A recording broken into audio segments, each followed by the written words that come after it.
Hallelujah. धन्यवाद धन्यवाद धन्यवाद धन्यवाद धन्यवाद। महाजिंदा खुदावन खुदा परमेश्वर, हम आपको धन्यवाद देते हैं। राजाओं के राजा, प्रभुओं के प्रभु, सेनाओं के यहोवा परमेश्वर, खुदावन खुदा परमेश्वर, खुदा पाकरू, हम आपको धन्यवाद देते हैं। ज्योतियों के परमेश्वर, राजा दाऊद अब्राहम याकूब के परमेश्वर, इजराइल के पवित्र और सनातन के यहोवा परमेश्वर, हम आपको धन्यवाद देते हैं। खुदावन खुदा परमेश्वर, जो जन्म से अब तक हमें संभाला प्रभु, और आज की जो उपस्थिति प्रभु आपने दी है, हम आपको धन्यवाद देते हैं पिता। धन्यवाद मेरे खुदावन खुदा परमेश्वर, जो आज आपके मन में, आपके दिल की गहराई में छुपा हुआ है प्रभु, इन भीड़ों के बीच में उसे प्रकट करें कि लोगों के जीवन मिले और प्रभु वो छुटकारा पाएँ हर संसार की ईश्वर की योजना से प्रभु।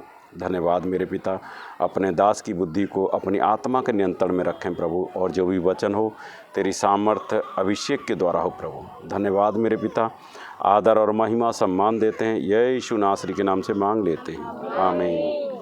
Hallelujah hallelujah.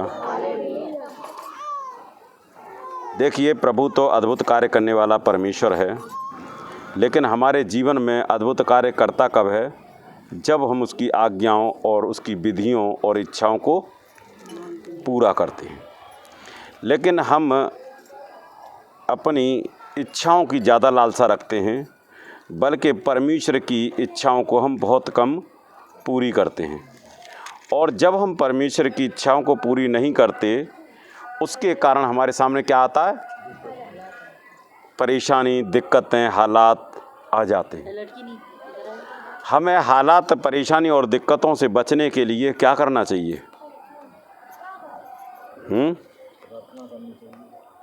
प्रार्थना करनी चाहिए। और क्या करना चाहिए? और क्या करना चाहिए? और किसी को कुछ नहीं पता? बताओ, सवाल पूछ रहे हैं, क्या करना चाहिए?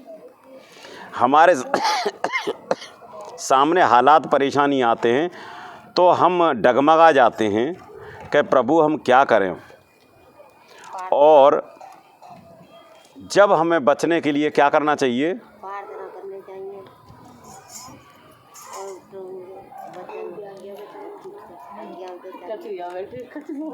और वचन खोलेंगे यजकेल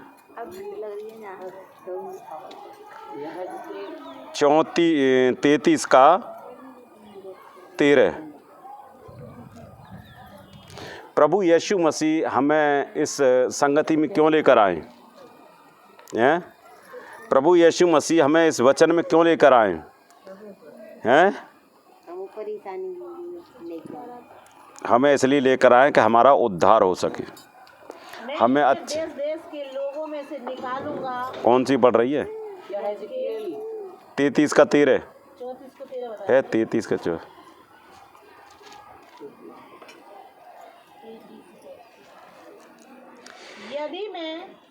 यदि मैं धर्मी से कहूँ कि तू निश्चय जीवित रहेगा, और वह अपने धर्म पर भरोसा करके कुटिल काम करने लगे, तब उसके धर्म के कामों में से किसी का स्मरण न किया जाए।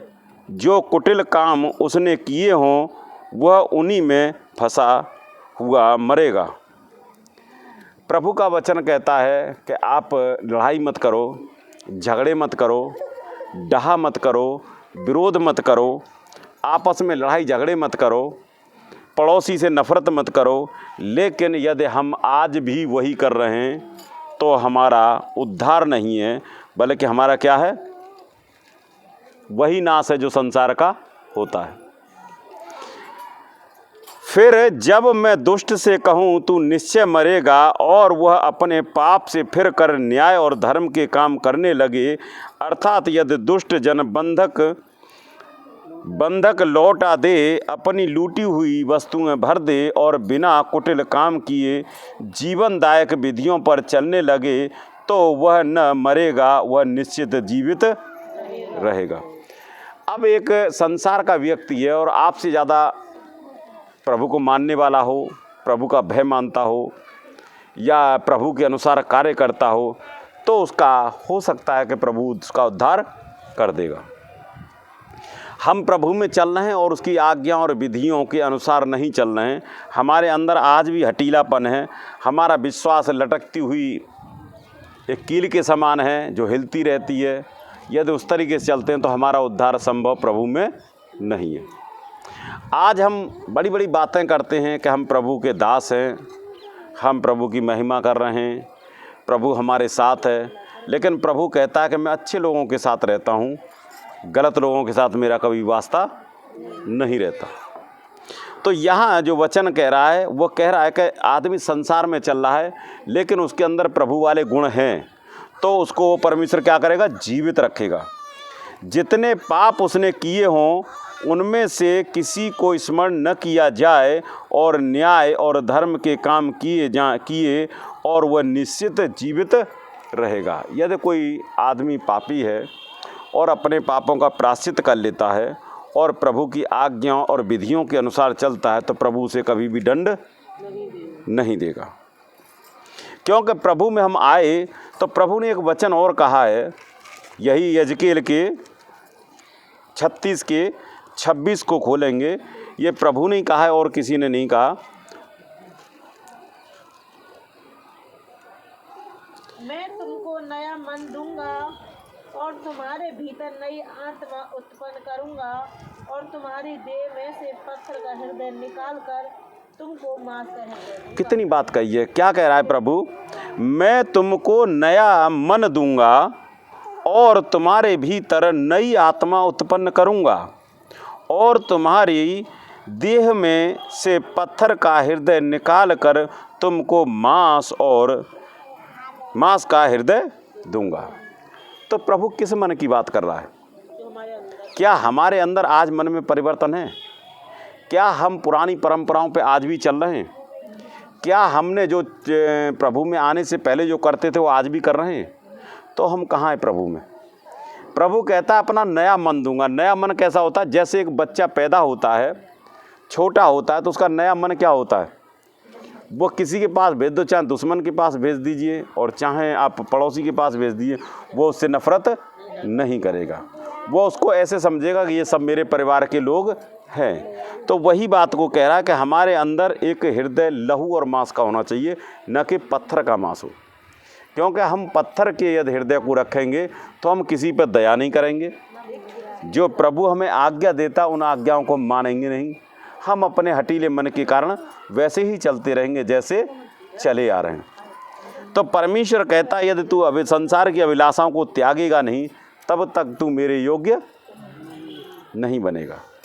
लेकिन हम लोग कितने लोग परसेंट करते हैं इस चीज़ को कि हम संसार की बातों को त्याग दें? कितने लोग हैं?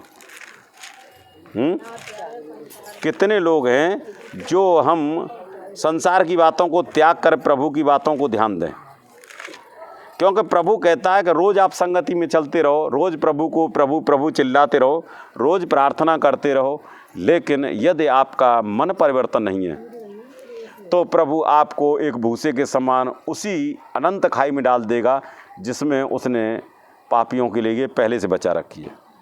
जैसा कि अब वचन खोलेंगे मत्ती 3 के बारे में, क्या कहा है उसने?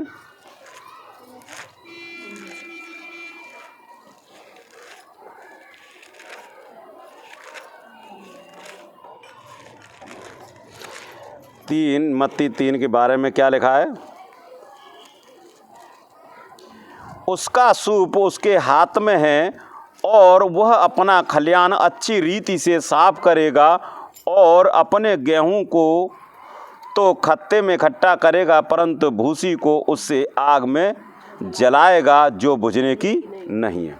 अब आप लोग सभी गांव के रहने वाले हैं और सभी जानते हैं कि गेहूं जब साफ किया जाता है तो उसमें 3 तरह के गेहूं निकलते हैं।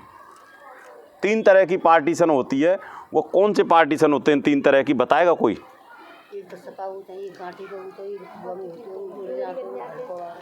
ठीक है, अब उन्होंने कहा सही है कि उसमें 3 हिस्से होते हैं। एक तो जो साफ गेहूं होता है वो बिल्कुल जस्ट पीछे रहता है, और जो बीच में जैसा गेहूं है और उसके अंदर जो भूसा चिपका रहता है, दूसरी कंडीशन ये होती है। और तीसरी कंडीशन क्या होती है? खाली भूसा रहता है। जब उसे फटकते हैं तो भूसा अलग हो जाता है और जो दोबरी टाइप की होती है जिसमें गेहूं भी होता है और भूसा भी होता है, वो क्या होता है, वो बीच में लटकी रहती है। और लेकिन साफ गेहूं क्या होता है, बिल्कुल नीचे रहता है। तो हम लोग क्या करते हैं उसे, क्या भूसे के संग दोबरी को क्या करते हैं, अलग कर देते हैं। इसी तरह प्रभु कहता है कि जब तक आप साफ गेहूं नहीं बनोगे, यदि आप दोबरी चले जा रहे हो, क्या आपके अंदर गेहूं पर छिलका है भूसे का, तो वो छिलका किस बात का है कि लोग सच्चाई में चल रहे हैं, न तो संसार की बात छोड़ी, प्रभु में भी चल रहे हैं और संसार में भी चल रहे हैं। तो प्रभु क्या कह रहा है कि तेरे साथ गेहूं भी है और भूसा भी है। अब तू दोनों में चलेगा तो तू ये मत सोचे कि मेरा उद्धार हो जाएगा, वो उद्धार नहीं होगा। जिस प्रकार भूसा जलाएगा उसी में तुझे भी जोड़ दिया जाएगा। हमें बनना है तो एक गेहूं के समान बनना है, जो सबसे जस्ट पीछे रहता है उसे क्या करता है, प्रभु इकट्ठा करेगा अपने खत्ते में। लेकिन जो भूसे के साथ में जो दोबरी होती है उसे भी प्रभु क्या करेगा, जला देगा। ये मत सोचिए कि हम प्रभु में चल रहे हैं और यदि हमारे गेहूं से छिलका साफ नहीं हुआ है तो उस छिलकों को साफ कर लीजिए, यदि वास्तविकता प्रभु में चलना चाहते हैं। और यदि आपके गेहूं का छिलका साफ नहीं होगा तो आप भी भूसे में ही जला दिए जाएंगे। इसलिए कहते हैं हर एक इंसान की 3 स्टेज हैं। पहली स्टेज है जो साफ गेहूं है, दूसरी स्टेज है जो भूसे के साथ गेहूं है, और तीसरी स्टेज है जो खाली भूसा है। अब आप ये देखिए कि हम किस स्टेज में चल रहे हैं। हर इंसान अपनी बातों को जानता है कि मैं वचन में कहाँ हूँ। ऐसा नहीं है, जितने भी लोग बैठे हुए हैं सब ये जानते हैं कि मैं किस स्थिति में बैठा हूँ। वास्तविकता में साफ गेहूं में हूँ, या जो मिक्स गेहूं है और दोबरी है उसमें हूँ, या भूसा में हूँ, यह हर इंसान जानता है। अब आप ये खुद चेतावनी सुन लीजिए कि यदि आप गेहूं से अपना छिलका साफ नहीं करेंगे तो आप कभी भी प्रभु के स्वर्ग में प्रवेश नहीं करेंगे। पहले गेहूं को साफ इतना करो कि गेहूं अलग हो जाए और भूसा अलग हो जाए। ये मत करो कि प्रभु में चल रहे हैं और संसार की बात आज भी हमें चुभो रही हैं, हम संसार की बातों में आज भी चल रहे हैं, संसार के अनुसार चल रहे हैं, तो आप आज भी प्रभु से उतने ही दूर हो जब पहले थे। हाँ, चिन्ह और चमत्कार होते हैं, क्योंकि परमेश्वर कहता है जो संसार का ईश्वर वो तुम्हें ये देखना चाहता है कि इनके अंदर मेरी कोई क्वालिटी है या नहीं है। यदि आपके अंदर एक भी क्वालिटी है संसार के ईश्वर की तो आप ये समझिए आपको कोई दिक्कत परेशानी नहीं होगी। लेकिन आप यदि छिलका उतारना शुरू करेंगे तो आपके सामने क्या होगी, दिक्कतें शुरू हो जाएंगी।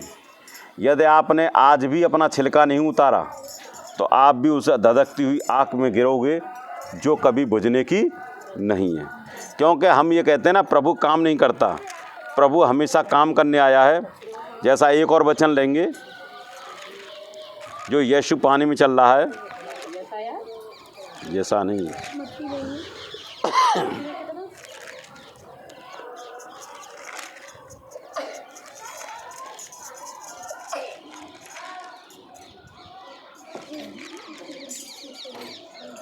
चौदह का 22।